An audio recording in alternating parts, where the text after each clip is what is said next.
تفکر دیکھتے ہیں، مصطفیٰ جان رحمت میں آپ جو اخلاقی صلاحیت دیکھتے ہیں، مصطفیٰ جان رحمت میں رجوع اللہ کے جو جذبات دیکھتے ہیں، مصطفیٰ جان رحمت میں جو آپ انسان سازی دیکھتے ہیں، مصطفیٰ جان رحمت میں پتھروں کو تراش خراش کر کے راہ ہدایت کا ستارہ بنانے کا ہنر دیکھتے ہیں، مصطفیٰ جان رحمت میں آپ جو رگے ہاشمیت دیکھتے ہیں، غیرت ہاشمیت دیکھتے ہیں، مصطفیٰ جان رحمت میں آپ جو اعلیٰ نسبی دیکھتے ہیں، مصطفیٰ جان رحمت میں جو آپ اولو العزمی دیکھتے ہیں، مصطفیٰ جان رحمت میں آپ جو حسن و جمال اور کمال دیکھتے ہیں، مصطفیٰ جان رحمت میں اللہ اکبر دشمنوں کے ساتھ ڈٹنے کا جو انداز دیکھتے ہیں، مصطفیٰ جان رحمت میں آپ جو ذاتی دشمنوں کو معاف کرنے کے جذبات دیکھتے ہیں، اگر وہ ساری چیزوں کو آپ مصطفیٰ جان رحمت صلی اللہ علیہ وآلہ وسلم کی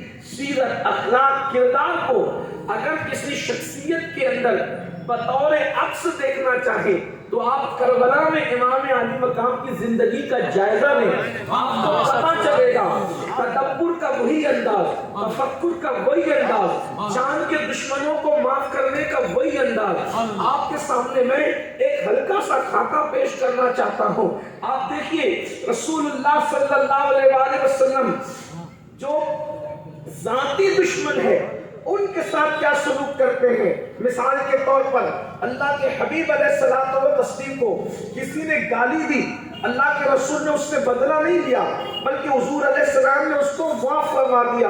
اب آپ دیکھیں اللہ اکبر، حر جو ہے امام کو گرفتار کرنے کے لیے آئے، لیکن جب معافی کے خواستہ دار ہوئے تو امام علی مقام نے فتح مکہ کی یاد تازہ کرا دی۔ مثال کے طور پر مکے والوں نے کتنا ستایا، لیکن جب معافی کے لیے ہاتھ جوڑے تو اللہ کے رسول علیہ السلام نے فرمایا جاؤ میں نے تم سب کو معاف کیا، کسی ان کے گناہ کا شکوہ نہ کیا، کسی ان کی برائی کا تذکرہ نہ کیا، کوئی ان کے ستانے کا ذکر نہ کیا، بلکہ آپ نے ایک جملے میں فرمایا جاؤ میں نے تمہیں معاف کیا۔ لیکن معاف کرنے کا انداز کیا ہے؟ اللہ کے رسول نے فرمایا انتم طلقاء، میں نے تمہیں آزاد کر دیا۔ توجہ کرنا، میں نے تمہیں آزاد کر دیا، میں نے تمہیں آزاد کر دیا۔ اللہ اکبر، ہو یہی الفاظ جب حر معافی مانگتے ہیں تو میرے امام یہ نہیں کہتے کہ میں نے تجھے معاف کر دیا، فرمایا حر تو جہنم سے آزاد کر دیا گیا۔ معاف کرنے کا لہجہ بھی وہی، معاف کرنے کا انداز بھی وہی۔ اس کے بعد آپ دیکھیں امام علی مقام اللہ جدی علیہ السلام کو آپ دیکھیں، اللہ اکبر جو شجاعت اللہ کے رسول علیہ السلام، میں برابری کی بات نہیں کر رہا ہوں، عکس جمیل کی بات کر رہا ہوں۔ حضور کی کوئی برابری کر ہی نہیں سکتا، انبیاء کرام برابری نہ کر سکے تو کوئی اور کیا غیر نبی کر سکتا ہے، لیکن عکس جمیل کی بات کر رہا ہوں۔ ظاہر سی بات ہے اہل علم اچھی طرح جانتے ہیں جو فرق اصل اور عکس میں ہے وہی فرق مصطفیٰ جان رحمت اور امام حسین کی ذات میں ہے، لیکن بات اتنی ہے اصل اور عکس میں فرق زمین اور آسمان سے زیادہ ہوتا ہے، لیکن اصل اور عکس ہو بہو نظر آتا ہے، نظر ہو بہو آتا ہے، لیکن فرق بہت ہوا کرتا ہے۔ میرے پیارے آقا علیہ السلام کے پیارے دیوانوں، حنین کی جنگ میں جب صحابہ کرام کے قدم اکھڑ جاتے ہیں تو تنہا مصطفیٰ جان رحمت اپنے دلدل پر اکیلے دشمن کا مقابلہ کرتے ہیں۔ اب اس کی اگر تصویر دیکھنا ہے تو کربلا میں امام حسین کو دیکھو، جب سارے آبان و انصار شہید ہو جاتے ہیں تو امام بزدلی کا مظاہرہ نہیں کرتے بلکہ اپنے نانا کی حنین کی اس بہادری کی یاد دلاتے ہوئے اور دشمن کے چھکے چھڑاتے ہوئے نظر آتے ہیں۔ تو غرض کے حسن ایسا تھا، مصطفیٰ جان رحمت کے حسن کے متعلق حدیث میں آتا ہے کہ اللہ کے رسول علیہ السلام کا چہرہ اندھیرے میں چمکتا تھا، اندھیرے میں روشن نظر آتا تھا۔ اللہ اکبر، امام علی مقام کے متعلق علامہ عبد الرحمن جامی لکھتے ہیں امام حسین اتنے خوبصورت تھے کہ رات کے اندھیرے میں آپ کے چہرے کی روشنی میں لوگ رستہ طے کر لیا کرتے تھے۔ آپ اندازہ فرمائیں اس حسن کا عالم کیا ہوگا، اس جمال کا عالم کیا ہوگا جس کے چہرے میں اہل علم کی، اہل دانش کی توجہ چاہتا ہوں۔ آخر وہ چہرہ روشن کتنا ہوگا کہ اندھیرے میں جس کی روشنی کے اندر لوگ راستے طے کرتے ہوں گے. یہ آج کل کی گلیوں کا معاملہ نہیں بلکہ یہ اس دور کی گلیوں کا معاملہ ہے جب گلیوں میں کندیلیں بھی نہیں جلتی تھی, گلیوں کے اندر چراغ بھی نہیں جلتے تھے, گھر میں چراغ نہیں ہوتے تھے. اس وقت امام علی مقام جو سراج جنت ہے, جو سراج جنت ہے, جو جنت کا چراغ ہے, جو جنت کا سورج ہے, اللہ اکبر, ان کے چہرے کی روشنی میں اندازہ کرے, لذت لے, لطف لے, وہ کیا خدا بھاتی صورت ہوگی. اندھیرے میں جس کی روشنی کے اندر لوگوں کو لوگوں کے چہروں کو اندھیرے میں ڈھونڈنا پڑتا ہے, حسین اس روشن چہرے والی شخصیت کا نام ہے جس کے چہرے کی روشنی میں لوگ رستہ طے کرتے ہیں. اور مصطفیٰ جان رحمت کے چہرے کا عکس جمیل تھا. میرے امام مصطفیٰ جان رحمت کے چہرے کو یوں بیان کرتے ہیں, لَكَ بَدْرٌ فِي الْوَجْهِ الْأَجْمَلِ خَطْحَالِ مَا زُلْفُ عَبْرِ أَجَلِ تُرے چندن چندر پرو کنڈل رحمت کی بھرن برسا جانا, رحمت کی بھرن برسا جانا. تو غرض کے مصطفیٰ جان رحمت کا عکس جلیل ہے امام حسین کی شخصیت, ان کی ذات. لیکن آج آپ نے امام کے متعلق بات کرنے کے لیے کہا تو میں امام علی مقام کی زندگی کا ایک گوشہ پیش کرنا چاہتا ہوں. ویسے ان کی زندگی تو بالکل ہمہ جہتیت رکھتی ہے, لیکن امام علی مقام کو بعض لوگوں نے ایک مظلوم, صرف مظلوم, بے کس, بے بس, مجبور, بے دست و پا شخصیت ثابت کرنے کی کوشش کی. یقیناً ان پہ ظلم ہوا, ان پہ زیادتی ہوئی, ان کے خاندان پہ زیادتی ہوئی, لیکن اگر آپ امام علی مقام کو دیکھیں ظلم ہو رہا ہے لیکن حسین ایک انقلابی شخصیت کا نام. پوری کائنات کے اندر کربلا کے بعد جس کو بھی انقلاب کی راہ ملے گی یا ملی وہ کربلا کی وجہ سے ملی. کربلا ایک تحریک ہے, کربلا ایک جہد مسلسل ہے, کربلا ایک انقلاب ہے, کربلا مکمل فکر ہے, کربلا مکمل دین کا خلاصہ ہے, کربلا شجاعت کا عظیم پیغام ہے. کربلا نے بزدلوں کو شجاعت عطا کی ہے, کربلا نے ستم رسیدہ لوگوں کو انقلاب کا جوہر عطا کیا ہے. کربلا نے بتایا کہ اگر پوری دنیا حکومت وقت کے ساتھ ہو جائے اور تم اکیلے ہو تو اکیلے ہونے کی وجہ سے باطل کے ساتھ تمہیں کمپرمائز نہیں کرنا. یہ کربلا کا پیغام ہے, توجہ کریں.